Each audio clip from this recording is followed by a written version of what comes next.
Vous ne croyez pas qu'il surgit, ce choix? Je pense qu'il surgit. Moi, je crois à la rédemption grâce à notre propre libre arbitre. J'ai des clients, c'est grâce à des pépins de vie qui viennent au coaching. Ils sont en burn-out. S'il n'y avait pas eu le burn-out, ils ne seraient pas venus au coaching. Ou ils ont leur conjointe qui les a quittés, ou leur conjoint qui les a quittés, et du coup, ils prennent en pleine figure le fait qu'ils n'étaient pas là. Ils ont un enfant qui va mal. Voilà. C'est souvent de la vie privée que ça vient. Parfois, ils se font virer, et le sol se dérobe sous leurs pieds. Ou c'est la retraite qui approche et ils ont une peur panique. Vous voyez? Mais le choix, il vient, toujours. Après, je peux décider de faire comme le singe, vous savez, de fermer les yeux, de fermer les oreilles, de fermer la bouche ou pas. Je peux décider de rester endormi. Le coaching, c'est un job d'anesthésiste réanimateur. On anesthésie le mental pour défibriller ce qui doit l'être, vous voyez, pour réanimer, pour aider l'autre à se réanimer. Mais encore faut-il qu'ils viennent aux urgences. Hein. S'ils ne viennent pas au cabinet, on ne peut pas les coacher malgré eux. Il y a vraiment un acte d'engagement vers le coaching. S'il n'y a pas cet acte, on ne peut pas sauver les gens malgré eux. Envers soi, même si le chemin vers soi passe par l'autre, encore une fois, souvent c'est j'en ai marre d'infliger à mon entourage quelque chose et du coup je vais me faire coacher. Ça peut être une prescription qui passe par l'autre. Il y a des gens qui ne peuvent pas être égoïstes, qui ne supportent pas l'idée de s'occuper d'eux. J'aime beaucoup cette question parce qu'un des malentendus sur le coaching, c'est que c'est un outil de réassurance, de renarcissisation, la fameuse assertivité. Vous voyez? Et un des lieux communs sur le coaching, c'est quand on se fait coacher, on prend un dopant narcissique. Je crois que c'est exactement l'inverse du coaching. Le coaching nous emmène à l'endroit où on est dans la détestation de quelque chose en soi. Et c'est juste de passer de l'orgueil à l'amour-propre. Je crois que l'assertivité, la réassurance, tout ça, c'est des dopants narcissiques, mais qui sont de l'ordre de l'orgueil, de l'ego. Le coaching, c'est d'abandonner, d'accepter d'être meurtri, d'accepter d'être à genoux et de s'abandonner à un amour plus grand. Enfin, on peut se le dire entre nous, c'est un amour inconditionnel. Vous savez, dans The Tree of Life de Terrence Malick, il y a cette idée, quel est cet amour qui m'aime? Quel est cet amour qui m'aime?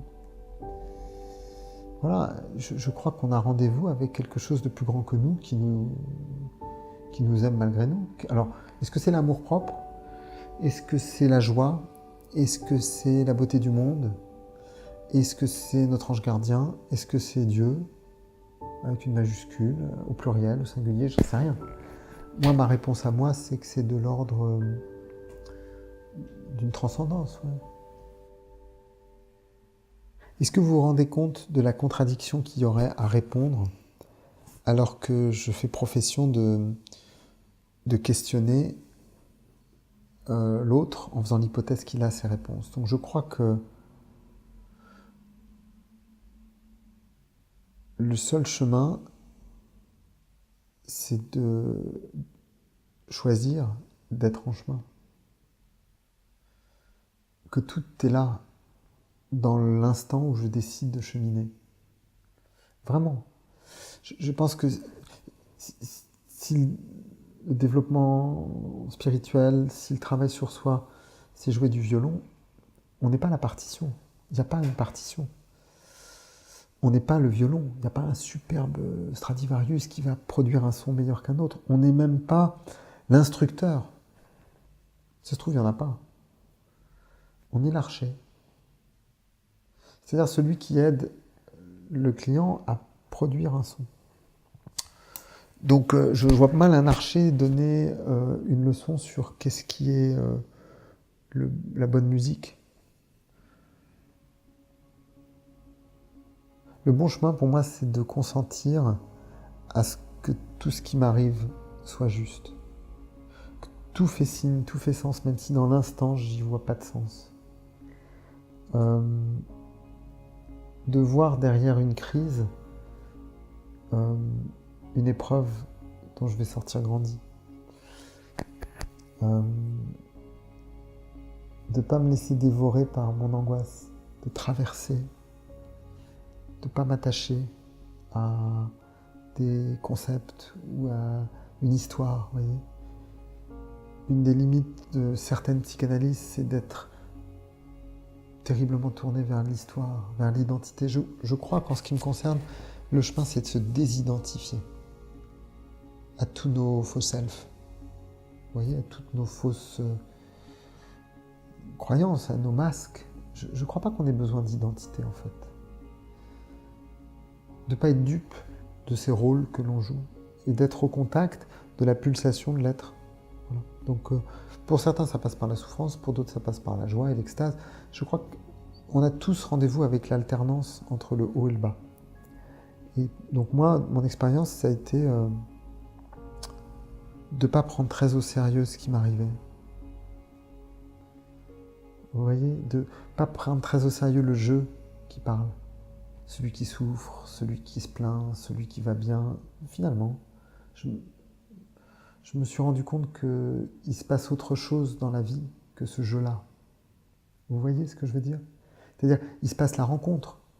Il se passe l'émerveillement au-delà des mots devant un arbre en automne qui est absolument enflammé. L'autre jour, je faisais mon jogging dans un jardin à proximité. C'est un jardin où je fais mon jogging tous les dimanches. On pourrait dire que je suis dans la routine, dans la répétition. J'ai été bouche bée devant l'arbre qui était dans une couleur absolument enflammée. Voilà. Et ce petit moment-là, il m'a porté pendant toute ma journée. Je suis incapable de l'expliquer. Mais à cet endroit-là, il n'y avait plus le jeu Thierry qui vous parle. Vous voyez ce que je veux dire? Et ces états-là, ils émergent sans qu'on n'y fasse rien. On a juste à travailler notre awareness. Vous voyez, c'est Jean-Claude Van Damme qui a raison. Mais c'est vrai, c'est très sérieux. C'est-à-dire de faire attention à ce qui se passe en moi, de faire attention à ce qui se passe en vous, et de faire attention à ce qui se passe entre nous. Et voilà, c'est tout.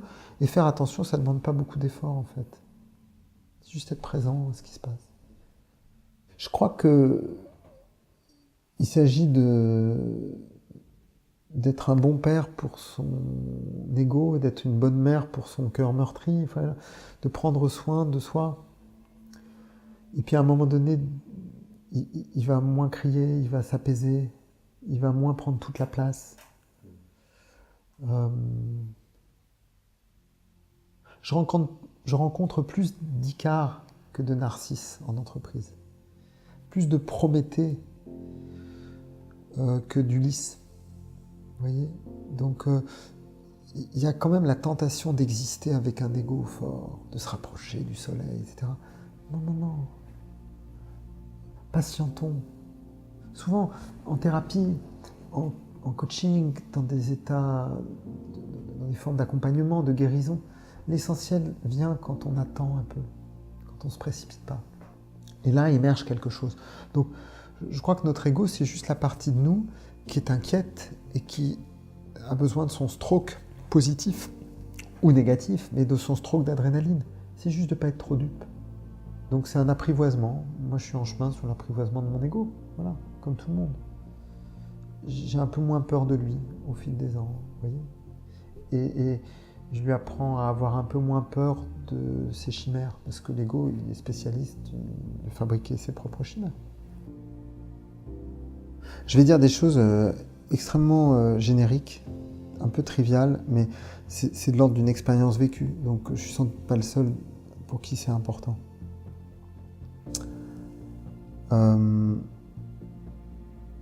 Moi, j'ai 3 choses qui m'aident à continuer à avancer, comme dans un pèlerinage intérieur.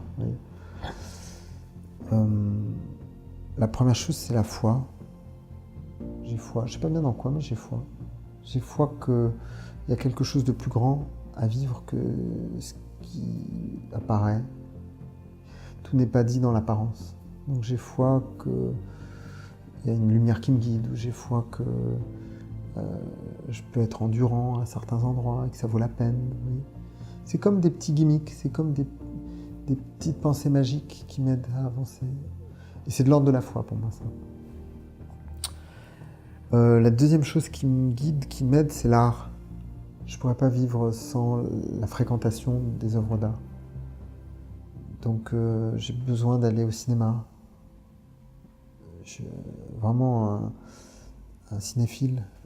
Je vais souvent au cinéma, je regarde souvent des films parce que je trouve que dans la création, il y a quelque chose qui nous élève, quoi, qui nous grandit. Moi, je comprends beaucoup plus le monde grâce à la fiction que grâce aux essais. Pourtant, j'écris des essais et des bouquins de développement personnel. Donc. Mais dans la fréquentation des œuvres d'art, il y a des moments d'existence absolue, comme dit Yannick Enel. Il y a vraiment des rencontres avec quelque chose de pur, de sacré, de vrai, de beau. Donc ça peut être la peinture, ça peut être la musique, ça peut être le cinéma, ça peut être l'architecture. Enfin, vraiment, moi j'ai besoin du beau pour vivre. C'est ma dope. Ça me console d'une certaine aspect du réel, d'un certain aspect du réel. Et la troisième chose, c'est ça qui est sans doute pas très original, c'est la nature. J'ai besoin de marcher dehors. J'ai besoin d'aller au contact des arbres. J'ai besoin de respirer dehors. J'ai besoin de marcher sous la pluie. Enfin voilà, moi je suis une plante qui a besoin d'être arrosée. Et j'ai besoin d'avoir le contact avec mes racines. La première phrase que vous m'avez dite dans cette rencontre de co-création, dans cette interview, c'est j'ai proposé de prendre contact avec le sol, avec la terre. Vous vous souvenez, vous m'avez dit un truc comme ça. Je crois beaucoup à ça, à l'enracinement. Moi, j'ai besoin de m'ensauvager, comme on disait tout à l'heure, et j'ai besoin pour cela de sortir du monde artificiel, du monde humain, qui est un monde artificiel, ce qui est un monde minéral, en fait, dans le meilleur des cas. Pour moi, se laisser inspirer, c'est juste en respirant. Enfin, c'est pas un hasard que ça soit la même racine. Je suis inspiré quand j'arrête de chercher à l'être, quand j'arrête de vouloir faire le malin, quand je suis juste au contact de l'intuition qui surgit, voilà, quand je fais confiance, il y a toujours un feedback qui surgit au bon moment. Voilà. Donc voilà, pour moi, l'inspiration, c'est un don du ciel qui nous est donné, enfin, dont on dispose tous, à tout instant, si on arrête de le chercher, de courir après.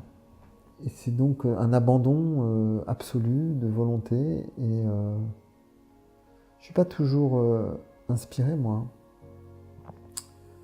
J'ai même pas conscience de l'être quand je le suis, vous voyez, donc qu'on se méprenne pas. J'ai pas une recette de comment devenir inspiré, je me méfierais beaucoup des bouquins qui s'appelleraient comme ça. En revanche, je sens quand il y a quelque chose qui bascule. Vous voyez ce que je veux dire? Quand le feedback vient d'un endroit, la métaphore vient d'un endroit, la question vient d'un endroit qui fait mouche, vous voyez, que ça précipite. Et à cet endroit-là, il y a quelque chose qui s'allège. Voilà. Donc ça, c'est un cadeau, j'y suis pour pas grand-chose. Je rends grâce à mon ange gardien de m'inspirer. Un peu. Je prends soin de moi, en fait. Je pense que le meilleur moyen d'être inspiré, c'est comme les sportifs, c'est de prendre soin de son écologie personnelle, encore et toujours. Alors, votre première question était beaucoup plus difficile. C'est quels ont été les moments d'inspiration majeurs, les premiers. C'est difficile pour moi ça, parce que c'est de l'ordre de l'intime, et donc la pudeur est quelque chose à laquelle je crois beaucoup. Et puis du coup, j'ai la mémoire défaillante, je retiens pas des choses inspirantes en tant que telles. La lecture, le premier roman qui m'a transporté, c'était H.G. Wells, La machine à remonter le temps. J'avais beaucoup de mal à lire quand j'étais môme, c'était laborieux. Aujourd'hui, la chose que je préfère faire dans ma vie, c'est lire. Lire des romans, mais lire. Et donc, ce roman m'a embarqué. Vous voyez, c'est-à-dire que j'ai compris qu'on pouvait plonger dans l'imaginaire, et que bien sûr que j'étais conscient que c'était une fiction. J'avais, je sais pas, une dizaine d'années. Mais j'ai découvert le pouvoir créateur, le pouvoir protecteur aussi de l'imaginaire quand le réel est trop dur. Et je crois que ça m'a jamais quitté. C'est-à-dire que l'écriture vient de la lecture. le goût de l'écriture et le goût de la transmission et le goût des mots. Voilà. Dans certaines traditions, on dit que les lettres ont créé le monde. Moi, je crois que les mots peuvent nous sauver la vie. Nommer ce qu'on vit peut nous sauver la vie ou peut nous détruire. Donc voilà, ça, je pense que ça a été une source d'inspiration très forte, la lecture et notamment H.G. Wells. J'en avais pas conscience aiguë jusqu'à ce que vous me posiez la question, mais c'est un bouquin fort. Je crois qu'une autre inspiration très grande pour moi, c'est quelque chose qui ne m'appartient pas.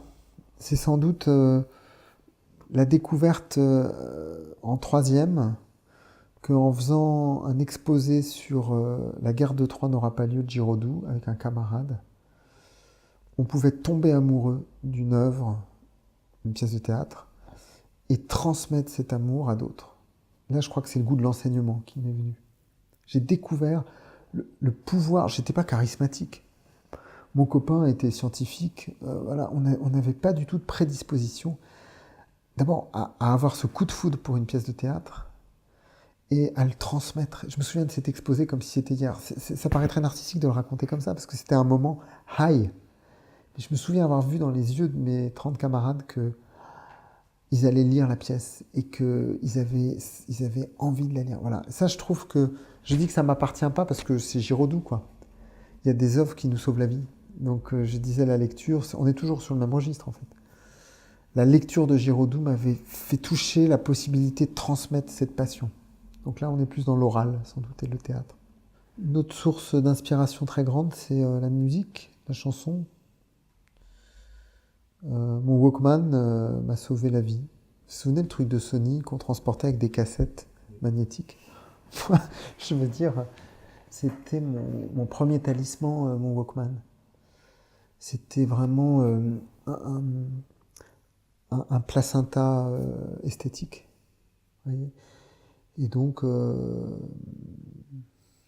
sans doute que Every Breath You Take des Police ou Sweet Dreams de Rhythmix ou Enjoy the Silence de Dépêche Mode m'ont fait contacter en chantant à tue-tête, en m'abandonnant à cet état incroyable dans lequel la musique nous transporte, de la voix, quoi. La voix VOIX m'a donné le goût de la voix VOIE, vraiment. Et donc, je ne sais pas chanter, mais je crois vraiment que sans musique, la vie est moins chatoyante. Ça va? Vous avez votre cargaison? Merci. C'est moi. C'est une belle rencontre. Merci beaucoup. On a fini, maître?